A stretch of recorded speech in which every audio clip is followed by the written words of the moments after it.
பகல்ல பச்சிலம் குழந்தைகளை பாலியல் வன்முறை செய்யறவன் யாருன்னு பார்த்தா எல்லாம் திருட்டு திமுக கட்சியை சார்ந்தவன். 2 வயது சிறுமியை கற்பழிக்கிறாங்க திமுக காரன். இவனை அடித்து விரட்டுறாங்களா இல்லையா? தமிழ்நாட்டில் இருந்து மெத்தப்பட்டல் என்கின்ற ஒரு போதைப் பொருளை தமிழ்நாட்டுக்குள் கொண்டு வந்த அயோக்கியன் யாருமா? திமுக என்கின்ற ஒரு கட்சியை சார்ந்த நிர்வாகி. தடை செய்யப்பட்ட போதைப் பொருள் தமிழ்நாட்டில் இன்று சந்து வந்தெல்லாம் கிடைக்கிறது என்றால் அதை கொண்டு வந்த திருட்டு கூட்டம் இந்த திமுக கூட்டம். இதை வீழ்த்தரமா கூடாதா?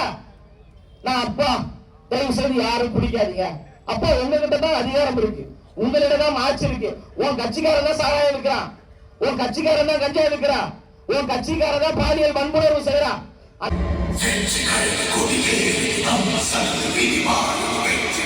வெற்றி